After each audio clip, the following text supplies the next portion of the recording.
Baik, acara selanjutnya itu acara inti pada siang hari ini, yaitu bersama beliau Dr. Andes Fauzi Eko Pranyono, MPD, selaku koordinator Fungsi Kesetaraan Direktorat Pendidikan Masyarakat dan Pendidikan Khusus Ditjen PAUD Dasmen Kemdikbudristek. Kami harapkan kepada seluruh para peserta bisa mengambil pelajaran-pelajaran dan juga bisa belajar dari beliau terkait apa saja yang harus dipersiapkan dan diperhatikan untuk penyelenggaraan paket C program IPA kali ini. Kepada beliau dengan tema kebijakan program kurikulum paket C IPA di tahun pelajaran 2022-2023, waktu dan tempat kami persilahkan. Waliyatafadhal masykuran. Silakan Bapak. Baik. Assalamualaikum warahmatullahi wabarakatuh. Alhamdulillahirrahmanirrahim. Pertama-tama marilah kita panjatkan puja dan puji syukur kehadirat Allah Subhanahu wa taala, Tuhan yang Maha Kuasa, Tuhan yang Maha Esa. Pada kesempatan sore hari ini, siang dan menjelang sore kita bisa bersilaturahmi, bertatap muka, berdiskusi, Ibu dan Bapak sekalian. Saya akan menyampaikan sebenarnya sederhana saja, singkat saja yang ingin saya sampaikan terkait dengan bagaimana membuka kurikulum, membuka program pendidikan kesetaraan paket C IPA ya. Jadi mohon izin saya sekali lagi, sebenarnya tidak banyak Bapak Ibu sekalian yang bisa sudah terlihat ya Bapak Ibu ya. Baik. Bagaimana kita membuka peminatan IPA pada pendidikan kesetaraan.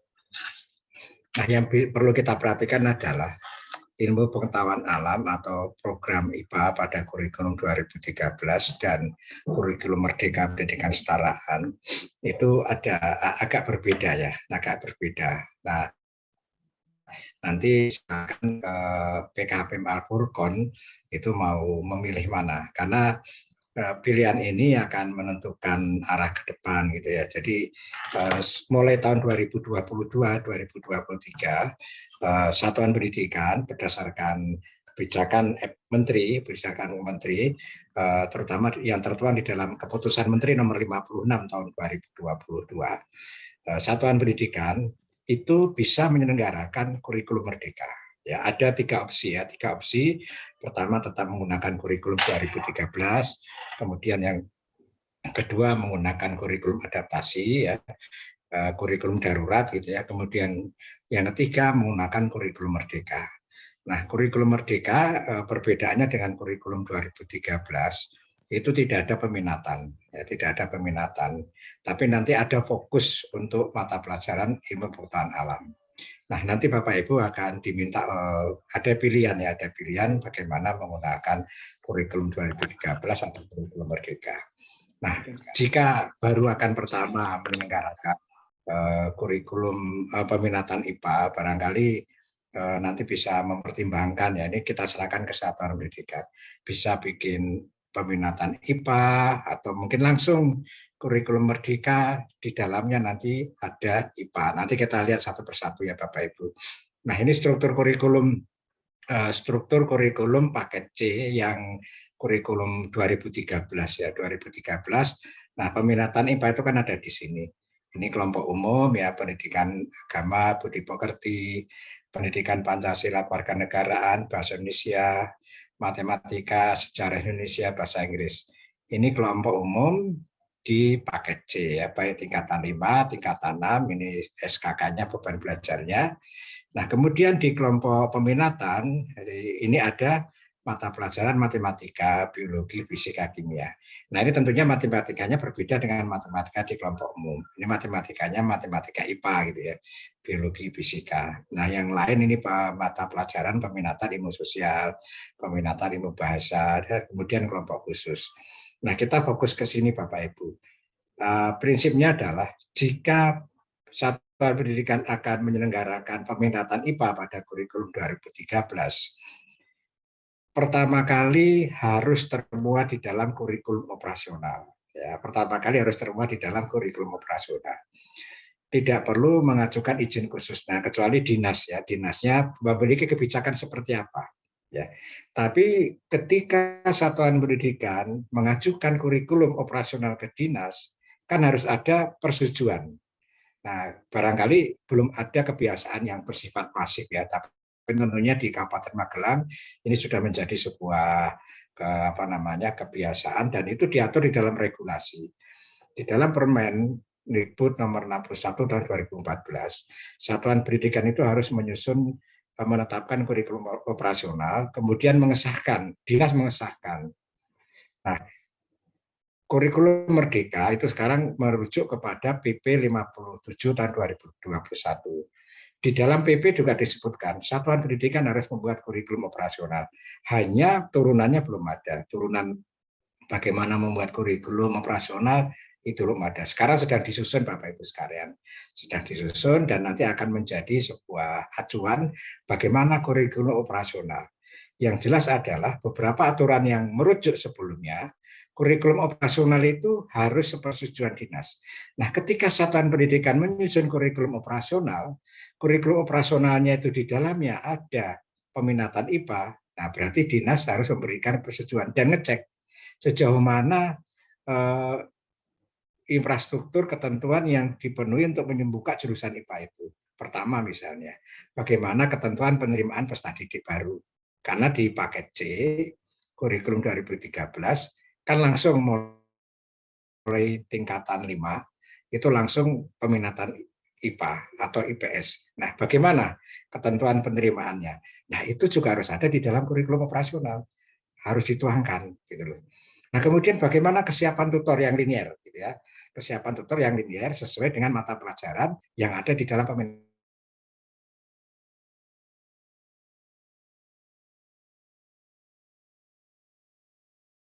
yang mengampu fisika, bagaimana tutor yang mengampu kimia.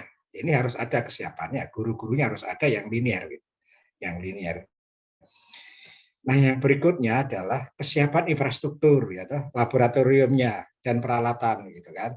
Nah, laboratorium dan peralatan ini menjadi penting agar apa? Agar peserta didik itu bisa menerapkan kompetensi dasar pada KD4, ya kan? Karena ada keterampilannya. Karena ini tidak bersifat pengetahuan saja. Nanti pada kurikulum Merdeka terkompilasi. Capaian pembelajaran itu terkompilasi antara sikap, pengetahuan, dan keterampilan. Artinya, ya, harus ada infrastruktur laboratorium dan peralatan yang disediakan oleh PKBM. Nah, ini bisa bekerja sama ya, bisa bekerja sama dan tidak harus pengadaan ya, bisa kerjasama dengan sekolah yang ada gitu ya, bisa kerjasama. Nah, ini kalau kita menyelenggarakan peminatan IPA pada kurikulum 2013, kuncinya adalah ada di dalam kurikulum operasional. Dinas memberikan persetujuan. Kecuali ada regulasi dari pemerintah Kabupaten Magelang membuka program paket A IPS itu izinnya sendiri. Nah, kemudian ketika membuka program paket A IPA mengajukan izin sendiri lagi. Nah, itu tergantung regulasi perizinannya bagaimana. Tapi kalau hanya berbunyi paket C saja, berarti PKBM Alkulkon tinggal memuat di dalam kurikulum operasional. Tapi kalau Kabupaten Magelang dalam perizinan menyebutkan paket CIPS di dalam perizinannya, berarti harus mengajukan izin baru, izin penyelenggaraan operasional untuk paket CIPA. Nah, ini tergantung di dalam nomenklatur perizinannya seperti apa, itu Bapak. Nah, kemudian bagaimana pada kurikulum Merdeka? Pada kurikulum Merdeka tidak ada peminatan, tapi ada syarat dan ketentuan berlaku. Nah, seperti ini konstruksi kurikulumnya Bapak Ibu. Maaf agak kecil-kecil ya, Pak, karena dokumennya memang panjang ini. Nah, pada struktur kurikulum paket C di kurikulum Merdeka itu ada 2 fase. Nah, kalau di paket C itu ada 2 tingkatan. Nah, sekarang istilahnya fase. Di fase E kelas 10 dan fase F itu kelas 11, 12. Nah, apa yang membedakan? Pada fase E itu nanti peserta didik masih diberi pelajaran yang bersifat umum, yaitu ilmu pengetahuan IPA maupun IPS ya, diberi mata pelajaran baik IPA maupun IPS. Nah, pada fase E itu tidak ada pilihan. Jadi pada kurikulum Merdeka itu bukan peminatan, tapi pilihan. Nah, pilihannya sekolah atau PKBM itu diminta menyediakan mata pelajaran kelompok MIPA, mata pelajaran kelompok IPS, dan mata pelajaran kelompok bahasa. Ya, menyediakan 3 kelompok mata pelajaran. Nah, nanti peserta didik itu mempelajari mata pelajaran ini pada fase F. Pada fase F, mempelajari ini pada fase F, bukan pada fase E ya, bukan pada fase E, tapi pada fase F. Jadi seperti ketika kurikulum sebelum kurikulum 2013, maka di sini ketentuan penerimaan peserta didiknya tidak ada. Ya, tidak ada. Kalau di kurikulum 2013, maaf ya, oh ini nggak ada ya kurikulum kayak ini. Ini kan mulai kelas 10 ini, mulai kelas 10 ya. Mulai kelas 10 itu sudah peminatan ya. Kelas 10 11 mulai peminatan. Tapi di kurikulum Merdeka, itu bukan peminatan. Pemilihan kelompok mata pelajaran itu dimulai kelas 11. Nah, perbedaannya adalah kalau di kurikulum lama peminatan itu 1 kelompok ya. Di semuanya IPA semuanya, IPS semuanya, bahasa semuanya. Nah, ketentuan yang sekarang itu begini. Satuan pendidikan wajib membuka kelompok mata pelajaran umum sekurang-kurangnya 3 kelompok mata pelajaran pilihan. MIPA, IPS, bahasa. Nah, setiap peserta didik wajib mengikuti seluruh mata pelajaran kelompok umum. Jadi ini wajib ikut nih. Ini yang ini wajib 1 sampai 9 itu wajib ya, 1 sampai 9 wajib ya, wajib mengikuti. Nah, kemudian memilih 4 sampai 5 mata pelajaran dari minimal 2 kelompok mata pelajaran pilihan. Nah, jadi nanti Bapak Ibu boleh saja ya, walaupun di sini ada ketentuan 3 kelompok mata pelajaran, tapi misalnya satuan pendidikan agak sulit menyediakan mata pelajaran ini, menjadi tantangan bagi PKBM Al-Furqon. Bisa saja dia menyediakan bahasa Indonesia tinggal lanjut, bahasa Inggris tinggal lanjut, ditambah bahasa Arab. Itu bisa saja. Ya, berarti ada pilihan kelompok bahasa. Nah, kemudian bisa menyediakan kelompok MIPA dan IPS gitu. Ya, tapi nanti peserta didik itu memilih misalnya gini, biologi, kemudian fisika, kemudian sosiologi, dan bahasa Inggris tingkat lanjut.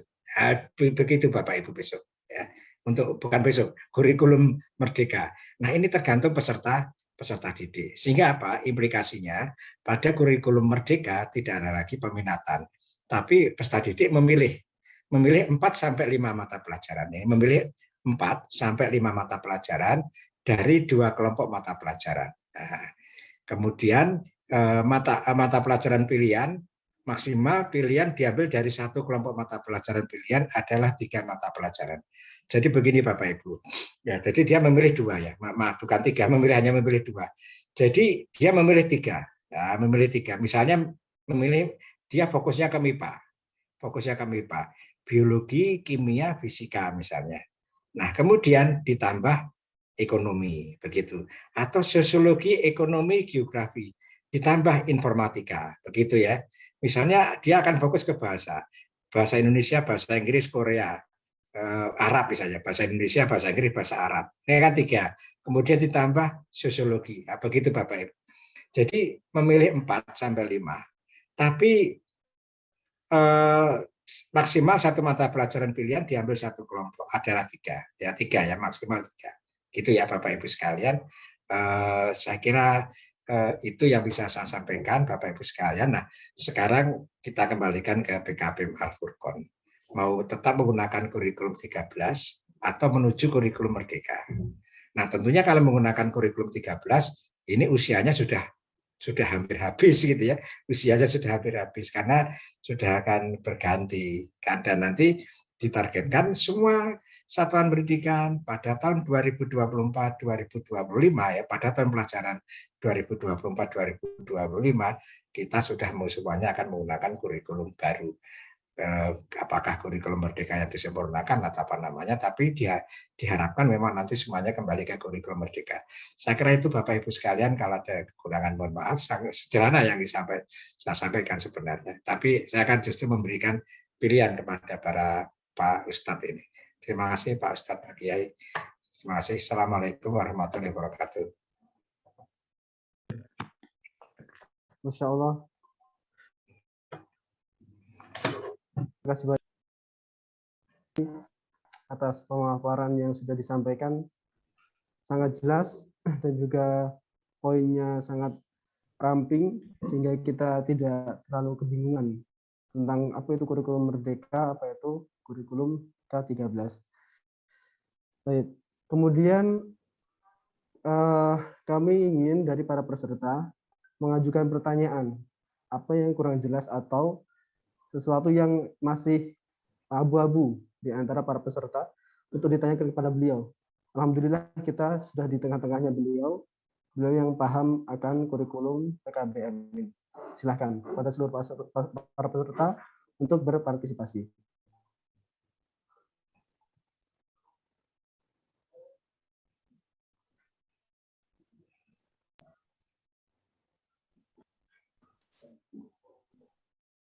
Baik. Baik.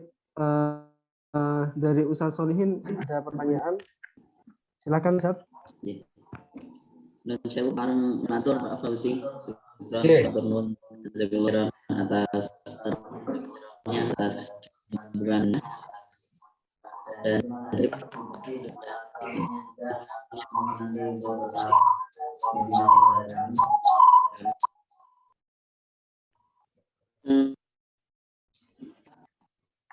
yang adalah kaitannya dengan kurikulum 2013 yang tadi disampaikan oleh Bapak bahwa hampir habis begitu. Kemudian kita diberikan pilihan dengan 3 macam kurikulum tersebut. Maka mohon bimbingan dari Bapak, sebaiknya kami harus bagaimana, Pak? Apakah atau belum kasih atau di saja. Yang keduanya adalah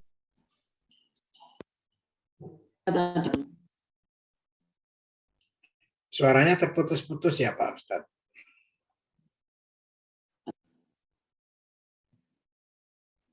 Pak Solihin suaranya terputus-putus. Saya ulang. Tadi ada ikut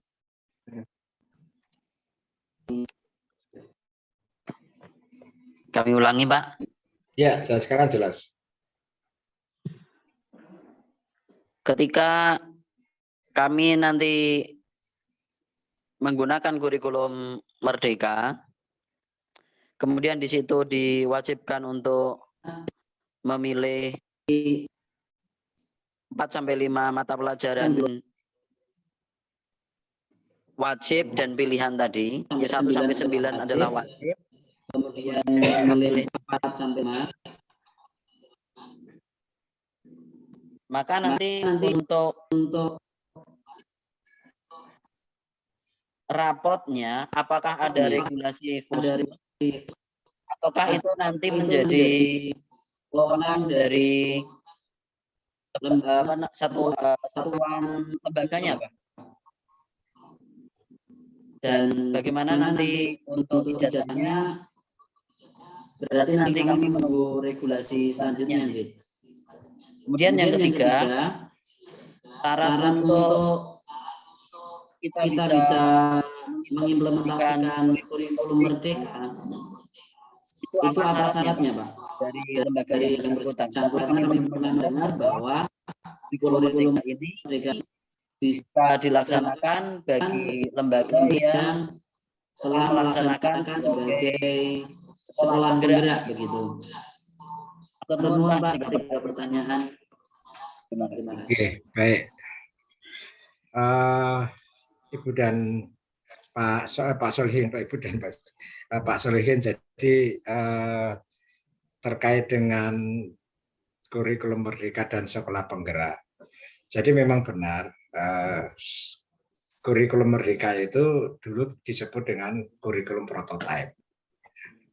Nah, kurikulum prototipe atau kurikulum prototipe itu diterapkan di sekolah penggerak. Nah, kemudian dengan berlakunya Kepmen nomor 56, kurikulum prototipe itu kemudian ditetapkan sebagai kurikulum merdeka. Jadi kurikulum merdeka ini setelah keluar menjadi peraturan menteri. Jadi disebut prototipe karena memang waktu itu belum ditetapkan gitu ya, belum ditetapkan maka disebut kurikulum prototipe. Hanya ditetapkan pada sekolah penggerak. Nah, berdasarkan Kepmen nomor 56 juga, kemudian berdasarkan sosialisasi kebijakan Merdeka Belajar juga, nah ditetapkan atau diberi kesempatan kepada satuan pendidikan yang bukan sekolah penggerak untuk melaksanakan kurikulum merdeka. Ya, jadi satuan pendidikan yang bukan sekolah penggerak itu diberi 3 pilihan tadi. Di pilihan pertama melaksanakan kurikulum 2013, pilihan kedua kurikulum darurat, pilihan ketiga kurikulum merdeka. Nah, pelaksana kurikulum merdeka pada tahun 2022-2023 ini ada 2. Yang pertama yang masuk sekolah penggerak, yang kedua yang mandiri gitu ya. Nah, mandiri. Jadi boleh PKBM juga begitu. Kalau PKBM sekolah penggerak tidak ada, yang masuk sekolah penggerak tidak ada. Nah, PKBM pada tahun 2022-2023 tahun pelajaran yang akan datang ini boleh mendaftarkan sebagai satuan pendidikan yang melaksanakan sekolah penggerak. Memang pada sampai saat ini yang mendaftarkan di sekolah penggerak, sekolah kurikulum merdeka itu belum banyak Ibu dan Bapak sekalian. Jadi belum banyak satuan pendidikan yang menyelenggarakan atau mendaftarkan. Nah, tadi pagi saya mungkin sebagai gambarannya ini karena baru saja dimulai pendaftaran ya. Jadi ini sudah ada Bapak Ibu. Ini 46 SKB dan PKBM yang mendaftarkan akan menyatakan akan melaksanakan kurikulum merdeka pada tahun pelajaran 2022-2023. Ini baru saja dimulai. Yang PAUD sudah lumayan. Ini pendaftaran. Nah, nanti pendaftarannya Bapak Ibu bisa melalui ini ya. Melalui kurikulum.gtk.go.id ya. Di kurikulum.gtk.go.id. Nanti Bapak Ibu bisa mendaftar dan kami nanti hari Selasa itu akan mengadakan sosialisasi cara mendaftar ini dan cara mengaktifkan akun SIM PKB. Karena ini kenapa perkembangannya kurang cepat? Karena untuk mendaftar kurikulum merdeka itu harus menggunakan akun SIM PKB melalui akun belajar.id. Nah, ini saya kira pendaftaran di kurikulum merdeka ini akan membuka Bapak Ibu untuk aktif di dunia maya melalui akun-akun belajar.id dan SIM PKB. Nah, saya kira PKBM ini masih banyak. Karena perkembangan yang di pendaftaran tadi memang agak lambat. Tadi pagi saya cek 44, sore ini 46. Tapi yang sekolah-sekolah itu agak cepat. Nah, nanti pendaftarannya paling akhir tanggal 31 Maret. Nah, justru nanti kalau menggunakan kurikulum merdeka ini Bapak Ibu, ini akan lebih fleksibel. Jadi programnya tetap pakai. Jadi tidak ada program paket C IPS, itu tidak ada. Paket C IPA tidak ada. Ya. Tapi nanti dia kelompoknya apa? Mata pelajaran. Ya kan? Mata pelajarannya apa?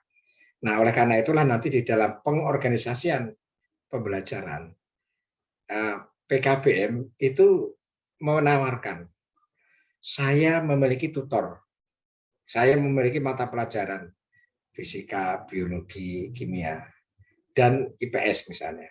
Kemudian ada bahasa, Inggris lanjut, Indonesia lanjut, dan Arab. Silakan kalian memilih apa. Nah, tentunya proses memilihnya itu setelah kelas 10. Nah, kelas 11-12 nanti dia akan memilih mata pelajaran. Jadi ini bukan penjurusan, ya, bukan penjurusan. Nah, nanti tentunya akan ada dampak ketika dia akan mendaftar ke perguruan tinggi, ya kan ada dampak. Dan sehingga peserta didik itu sejak kelas 11 itu sudah mulai berorientasi. Nanti dia akan daftar kemana? Kalau dia akan mendaftar ke kedokteran, tentunya harus fokus ke biologi dan kimia misalnya. Kalau ke teknik, fisika dan kimia gitu, ditambah matematika. Nah, ini barangkali Bapak Ibu sekalian, ini menjadi sangat fleksibel gitu ya, menjadi sangat fleksibel. Dan nanti perguruan tinggi akan mengantisipasi bagaimana mekanisme seleksinya itu nanti perguruan tinggi, tentunya yang akan menyeleksi. Dan ini lebih luas lagi. Jadi ketika mendaftar kurikulum Merdeka, Bapak Ibu tinggal menyediakan menu.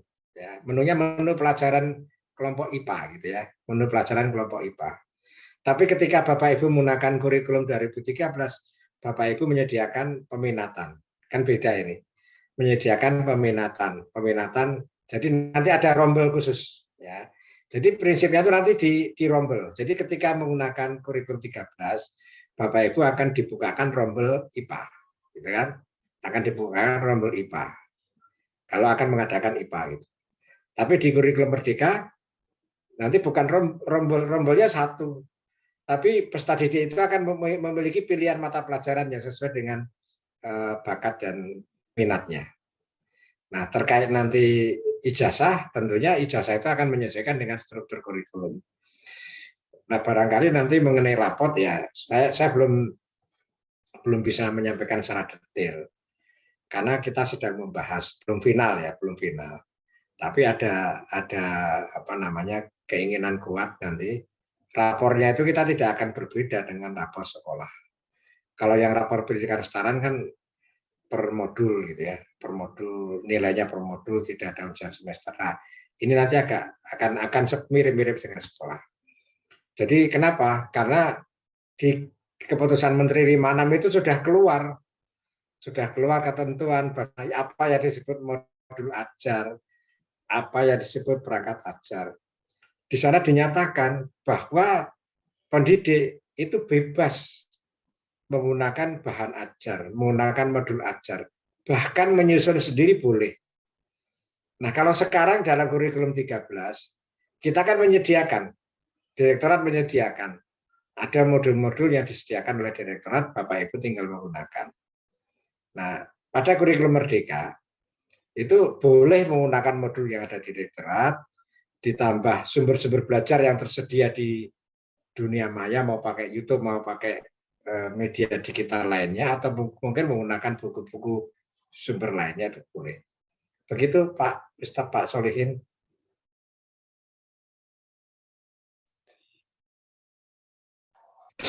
Ada yang belum terjawab barangkali? Sudah terjawab semua? Ya, ya Pak. Apa?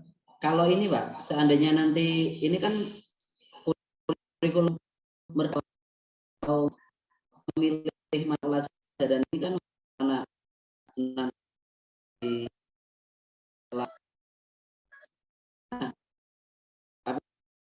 itu nanti kan bagaimana Pak? Dia sebelumnya adalah di peminatan IPS, kemudian dia pindah ke nanti kelompok adanya begitu apa Pak? Ya, ada putus-putus Pak suaranya, Pak Solihin. Nggak jelas dari tadi. Putus-putus. Oke, yang tadi jelas malah. Ya Pak. Ya Pak.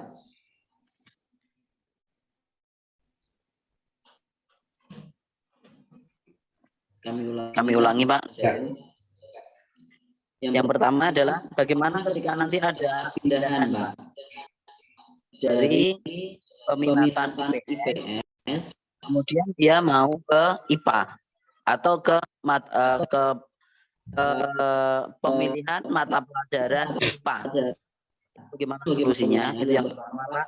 Kemudian yang kedua, tadi Bapak menyampaikan bahwa meskipun sudah ada peraturan Menteri nomor 56 yang mengatur tentang kurikulum merdeka, tetapi tadi di kalimat terakhir Bapak bahwa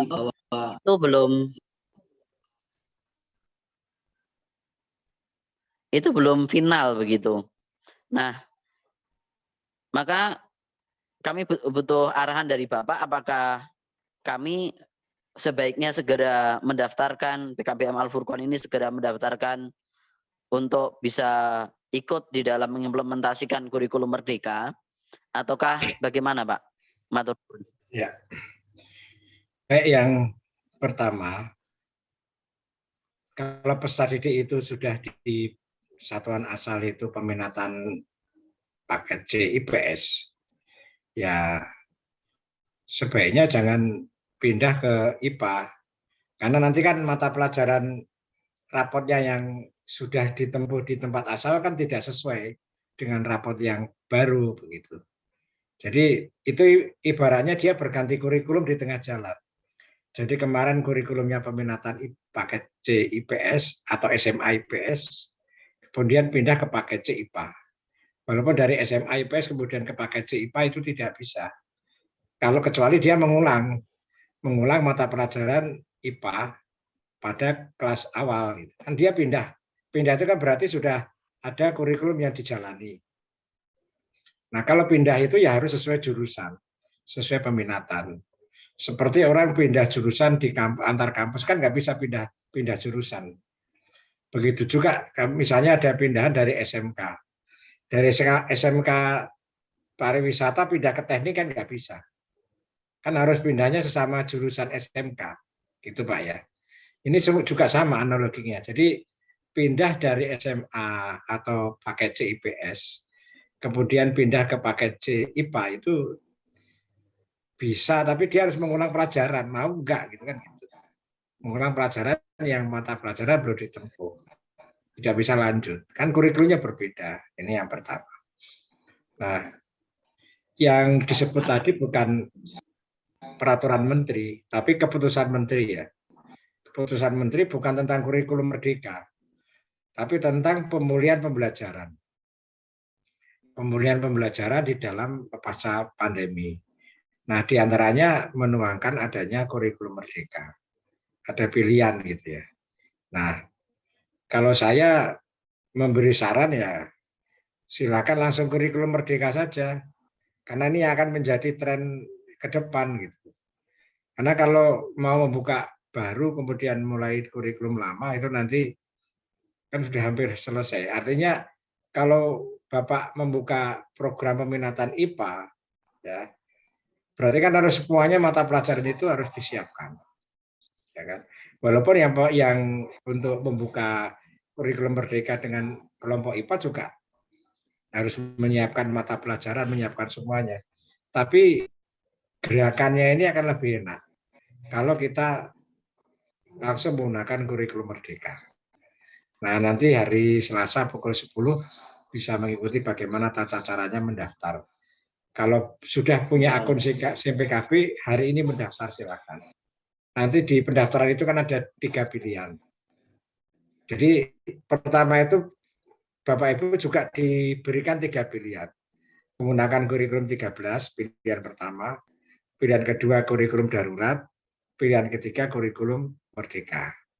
Nah, setelah masuk kurikulum merdeka, nanti ada 3 pilihan lagi. Pilihan pertama, mandiri belajar.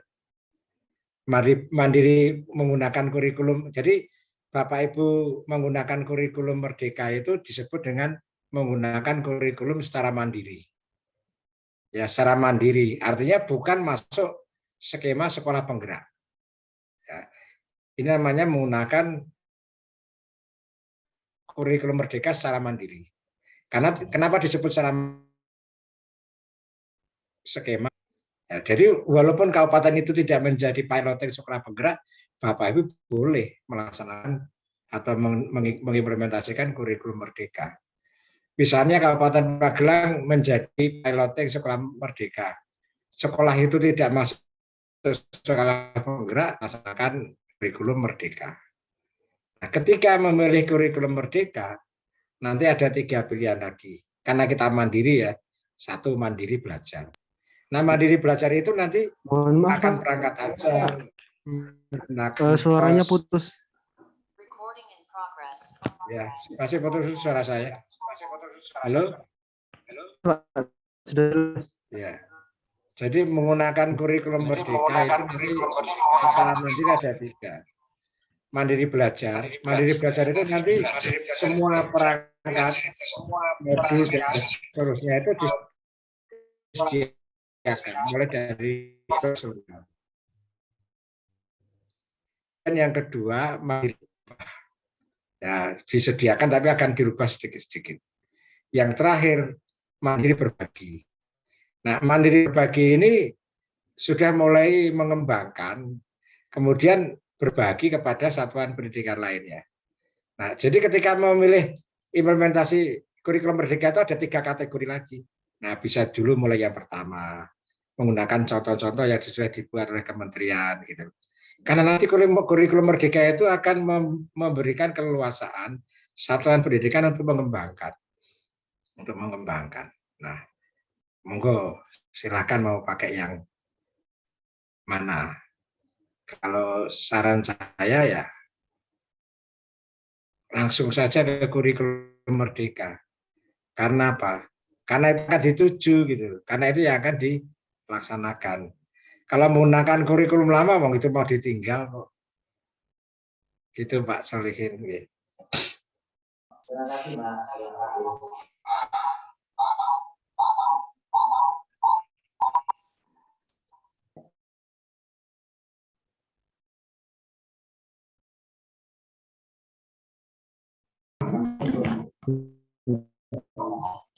Terima kasih banyak Bapak atas jawabannya, sangat jelas di kami dan bisa sangat dimengerti.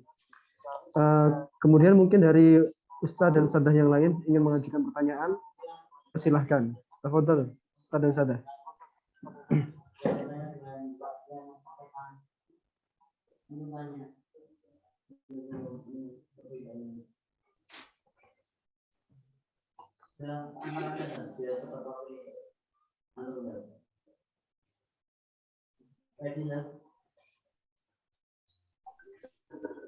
Assalamualaikum. Ustaz. Waalaikumsalam warahmatullahi wabarakatuh. Silakan Ustadz.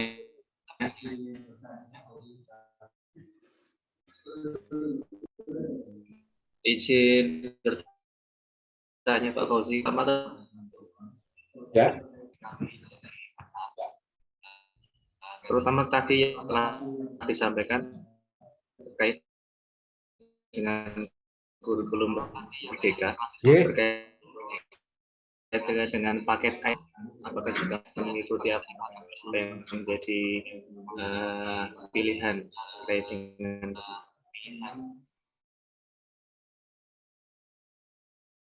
tersebut, atau memang di daerah kabupaten khususnya? Ya, oke. Baik. Terima kasih.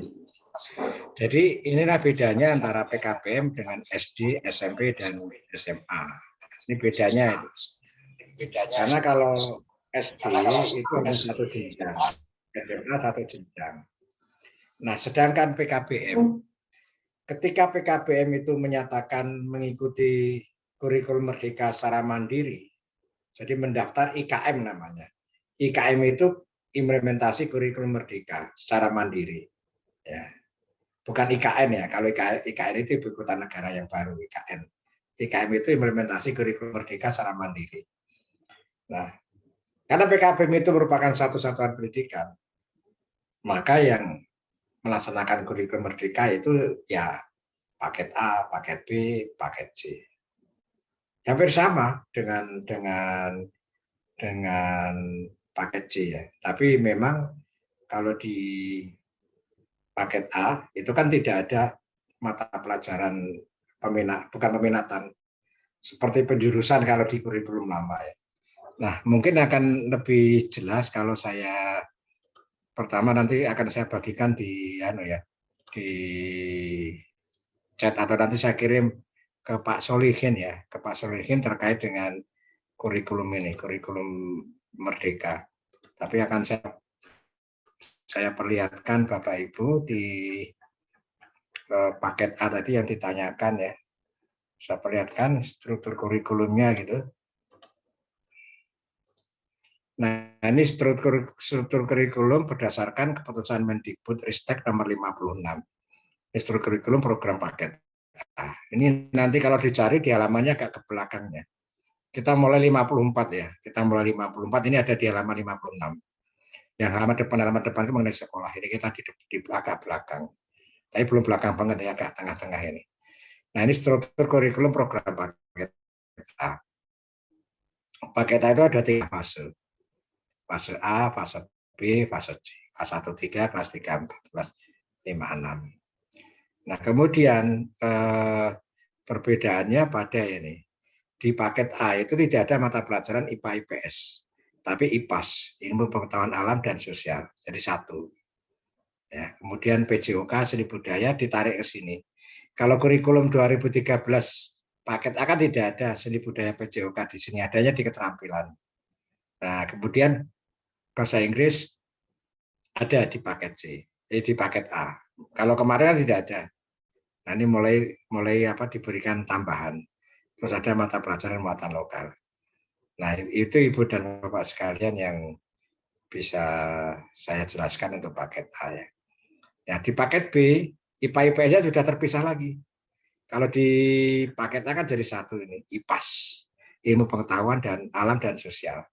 Nah, kalau di paket B atau di SMP sudah terpisah, IPA dan IPS. Bahasa Inggris bukan opsional lagi, bukan tambahan, tapi ini sudah pokok kalau di paket B ya. Di paket B sudah pokok. Oke. Itu Bapak yang tadi bertanya, terima kasih.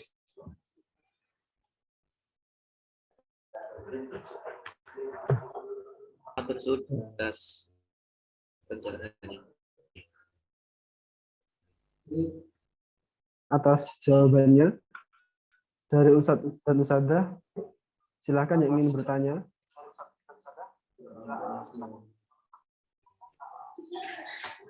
Bismillah, Afwan Ustaz, izinkan kami dari PPTQ untuk bertanya. Silakan Ustadzah, silakan. Bismillahirrahmanirrahim. Assalamualaikum warahmatullahi wabarakatuh. Apa kabar Pak Fauzi? Semoga selalu sehat selalu Pak. Alhamdulillah, baik, sehat. Ya, alhamdulillah. Dari ini Pak, kami yang di PPTQ, khususnya paket B dan paket C, menyambung dari apa yang sudah disampaikan tadi, apakah dari lembaga atau PKBM itu diperbolehkan untuk menentukan. Jadi kan kalau tadi yang disampaikan kurikulum merdeka itu kan berarti siswa bebas memilih gitu. Tapi apakah boleh ketika dari PKBM-nya sudah memberikan opsi bahwa ketika memang yang diminati adalah IPA, itu IPA dan bahasa begitu ya, misalkan itu yang diambil. Jadi mungkin IPA itu adalah keseluruhan, bahasanya 1 begitu, atau di IPS keseluruhan dan bahasanya ada 1. Karena kemungkinan kalau yang di bahasa di kita juga terbagi begitu ya, kemampuan anak-anak juga dan juga minatnya mereka. Ada yang memang cenderung lebih ke bahasa Arab, ada juga yang memang bahasa Inggris begitu Pak, gitu. Apakah itu diperbolehkan gitu kan? Jadi tidak terus siswa yang bebas memilih, tapi kita ya juga memberikan opsi yang memang bisa mereka pilih begitu. Lalu yang kedua, ini mungkin pertanyaannya, mohon maaf, ke Ibu Susmiati, Bu Mia. Afwan Bu, dulu itu kami pernah mendapatkan materi atau diskusi saat kita di MSU Al-Furqon mengenai pembahasan raport. Hanya pada waktu itu kita sempat bertanya mengenai apakah dari PKBM, apakah dari dinas ada salah satu event atau mungkin apa ya, program begitu ya bagi para TKB khususnya yang paket C itu jika memang nanti ada yang ingin meneruskan ke universitas itu sudah diberikan ruang untuk seperti tadi yang sempat disampaikan dari homeschooling Primagama. Mereka mempunyai satu event khusus besar gitu kan, seperti pameran universitas gitu kan. Nah, apakah dinas sudah memiliki program tersebut atau mungkin ada atau rencana untuk mengadakan hal tersebut gitu Bu? Mengingat sepertinya kalau yang di kesetaraan ini kan belum pernah ada begitu ya Bu, dan waktu itu sempat kami tanyakan, cuman pada saat itu belum ada begitu. Mungkin itu dulu. Terima kasih. Assalamualaikum warahmatullahi wabarakatuh.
Baik, silakan Bapak, mungkin ke Bapak terlebih dahulu.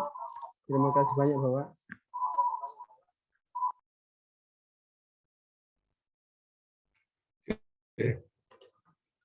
Terdengar nggak suara saya? Tadi terputus ya. Baik, terima kasih ya. Jadi menjawab pertanyaan dari Ustazah terakhir tadi, memang kalau kita bebaskan untuk kita buat pilihan kepada peserta didik, nanti variasinya sangat besar dan bisa nanti kelasnya kecil-kecil gitu. Kelasnya kecil-kecil karena pilihannya kan kalau kita buka 2 saja, IPA dan IPS itu sudah 10 pilihan, belum lagi dengan bahasa Arab misalnya. Nah, ini kelasnya bisa kecil. Nah, saya setuju dengan itu tadi. Jadi tidak betul-betul kita berikan kebebasan untuk memilih, tapi kita ada semacam paket ya. Paket atau opsi. Jadi paket 1 pilihannya barangkali bukan bahasa pertama bahasa Arab, kemudian ekonomi, kemudian fisika dan biologi misalnya. Paket 1. Paket 2 mungkin lebih orientasi ke IPS. Ya, ini bisa kita buat paket-paket seperti itu Ibu dan Bapak sekalian. Nah, diberi opsi-opsi itu bisa. Ya, sangat bisa dan itu bisa kita tentukan oleh satuan pendidikan, bisa ditentukan satuan pendidikan. Begitu Bu, terima kasih tanggapannya.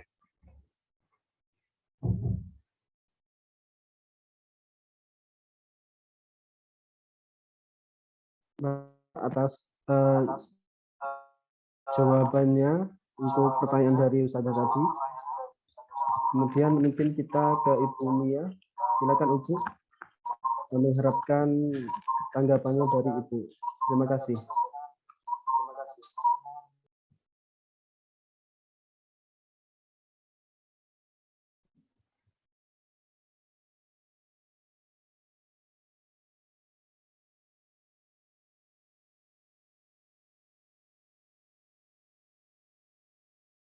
Bu, yang ada udzur atau di perjalanan, ini ada Ustaz Solihin mau menanyakan suatu hal, silakan Ustaz.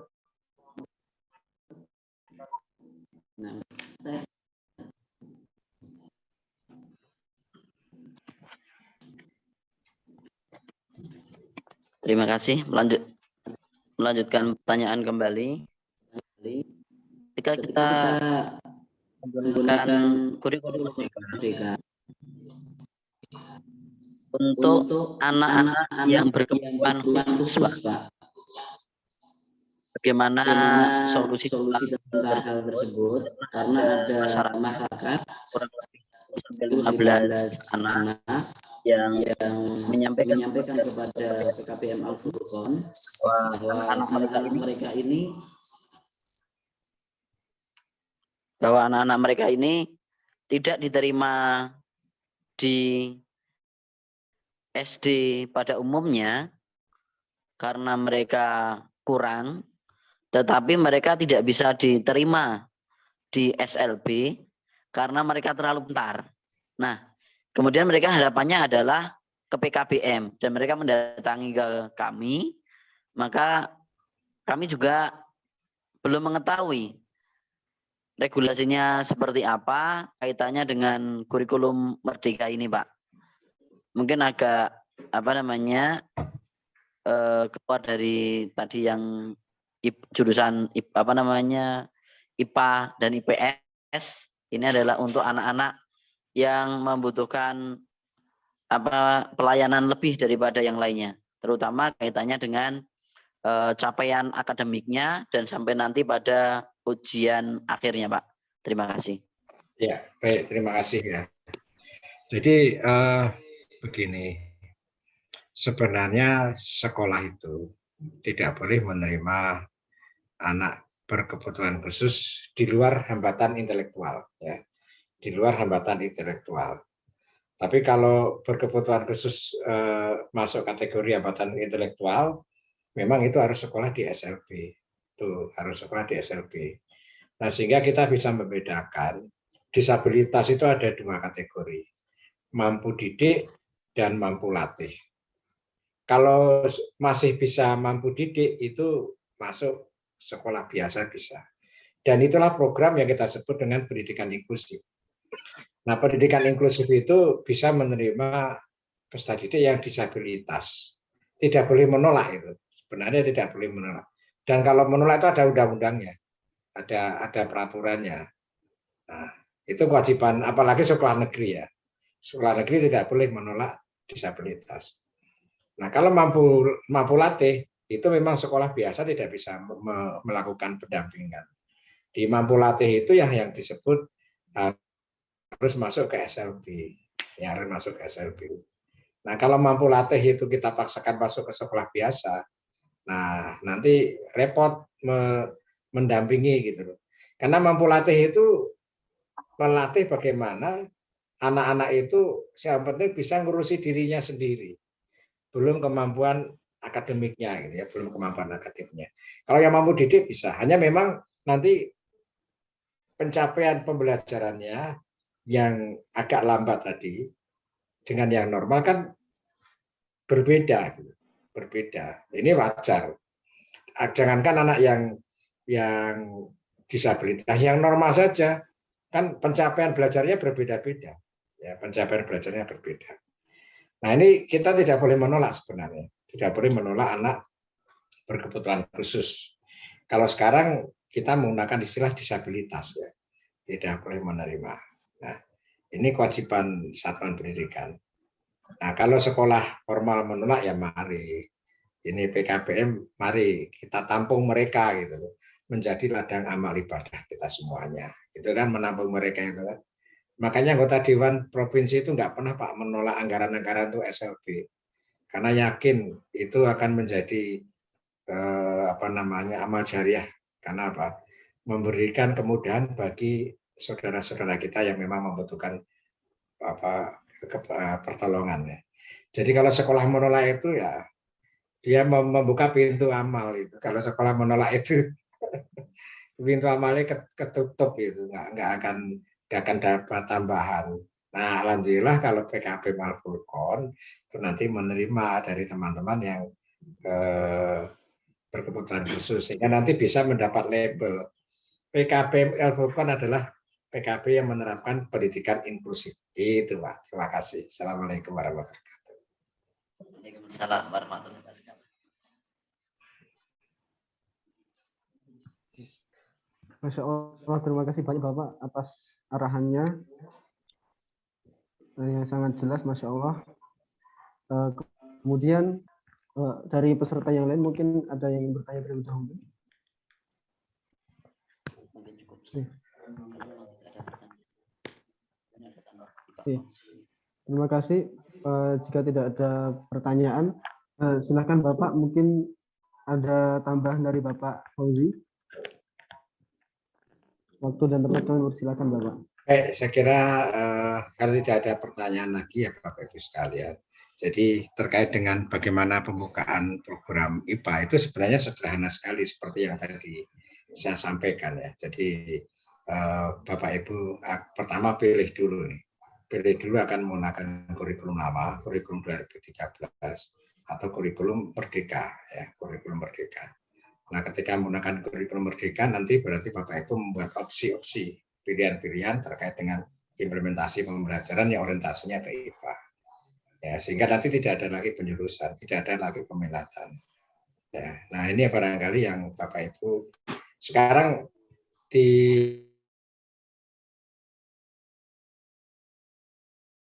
apa namanya di Penggalih. Kemarin kenapa kok membuka jurusan IPA? Ada apa? Apa motivasinya? Oh, Pak, ini Pak peserta didik ada yang menginginkan untuk belajar lulus nanti bisa kuliah di perguruan tinggi yang IPA. Ya. Nah, tentunya ini juga perlu kita pertimbangkan. Dan masuk di jurusan IPA itu, ini menurut pengalaman saya, tidak semua yang masuk di jurusan IPA itu nyaman dengan setiap mata pelajaran atau menginginkan. Ada yang ketika kimia dia malah mengalami kesulitan. Ya.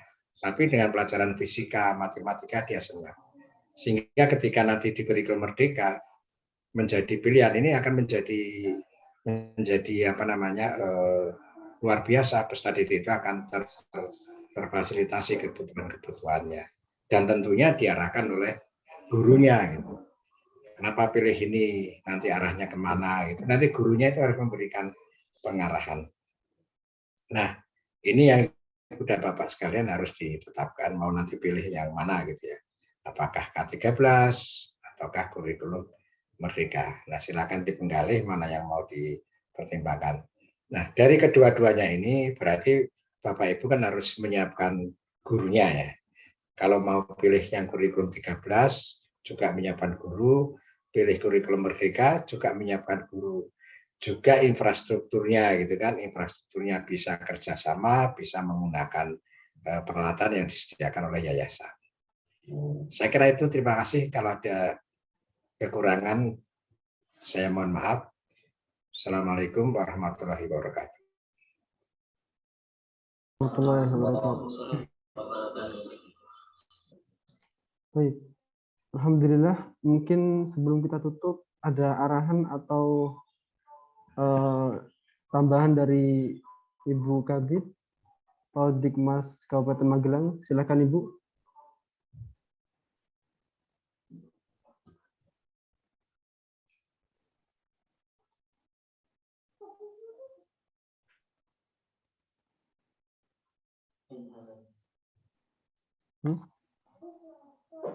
Ya, terima kasih Pak Fauzi dan Bapak Ibu semuanya. Tadi sudah didengarkan bersama apa yang sudah disampaikan oleh beliau. Seperti yang selama ini kami juga sudah menyampaikan, prinsip untuk pembukaan tambahan layanan tadi untuk yang paket SIPA, di awal kita juga sudah berdiskusi apakah memang PKBM Al-Furqan sudah siap kaitannya dengan penyediaan SDM ataupun Sarpras. Jadi Pak Fauzi menyampaikan apakah perlu izin lagi dari dinas. Kami menyampaikan seperti ini Pak Fauzi, jika izin lembaga di Kabupaten Magelang cukup untuk izin di lembaganya. Jadi PKBM Al-Furqan sudah mempunyai izin pendirian, izin operasional, sehingga layanan-layanan program apa saja yang akan dilaksanakan tidak diterbitkan lagi izin perlayanan begitu. Tapi memang kami selalu memberikan saran masukan arahan apapun layanan yang akan diberikan ataupun program-program yang akan dilaksanakan harus melihat dari lembaga itu sendiri, apakah SDM-nya juga bisa mencukupi, memenuhi, kemudian sarpras dan sebagainya juga bisa.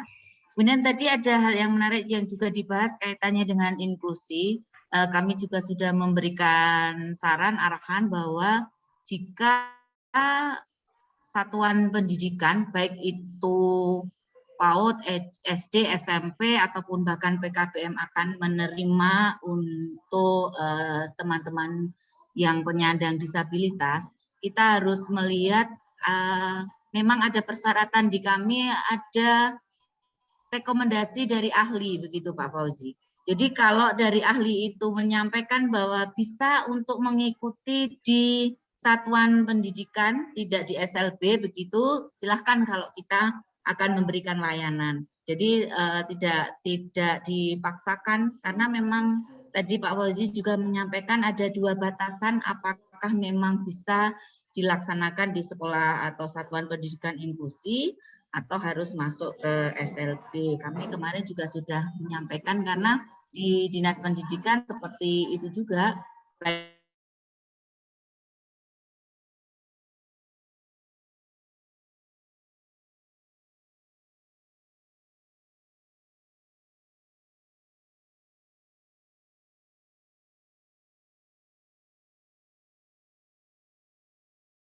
Melihat bahwa melayani semuanya, harapan kami bisa kita laksanakan, tetapi tidak boleh dipaksakan atau tidak memaksakan diri. Dan selama ini memang pola koordinasi dan sinergi ini yang memang harus kita selalu jalin. Dan terima kasih teman-teman PKBM Al-Furqon selalu melakukan berbagai koordinasi, sinergi dengan berbagai pihak, sehingga harapannya layanan-layanan yang diberikan bisa optimal atau bisa maksimal. Dan terima kasih sekali Pak Fauzi atas waktu dan kesempatan. Jangan kapok nggih, kami Sama-sama Bu ya, sama-sama semuanya. Sering meminta saran, masukan dan sebagainya. Harapannya memang kita bisa memberikan layanan yang benar-benar berkualitas tanpa meninggalkan regulasi dan ketentuan yang ada. Jadi semangat kita memang semangat melayani, tetapi ya saya selalu tekankan kepada teman-teman, oke, kita semangat melayani, tapi tetap berpedoman pada prinsip, regulasi dan ketentuan yang ada. Karena siapa lagi yang akan menaikkan martabat pendidikan non formal kalau bukan kita sendiri sebagai orang-orang yang bergerak di pendidikan non formal. Terima kasih sekali lagi Pak Fauzi dan teman-teman semuanya. Sukses untuk kita semua. Salam sehat untuk kita semua. Terima kasih. Kalau ingin dilanjutkan lagi, monggo. Ya. Insya Allah, terima kasih banyak.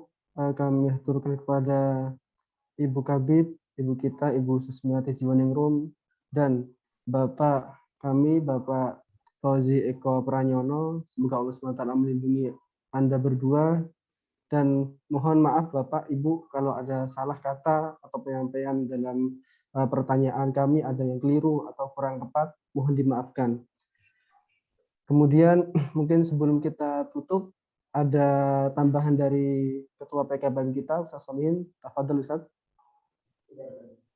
Baik, karena tidak ada tambahan, kami ucapkan terima kasih banyak kepada para peserta yang sudah mengikuti acara pada pagi sampai siang menjelang sore hari ini. Jazakumullahu khairan katsiran, barakallahu fikum. Kita tutup dengan doa kafaratul majlis. Subhanaka Allahumma wa bihamdika asyhadu an la ilaha illa anta astaghfiruka wa atubu ilaik. Wassalamualaikum warahmatullahi wabarakatuh. Waalaikumsalam warahmatullahi wabarakatuh. Terima kasih Bapak. Terima kasih, sami-sami. Matur nuwun, sampai pamit nggih.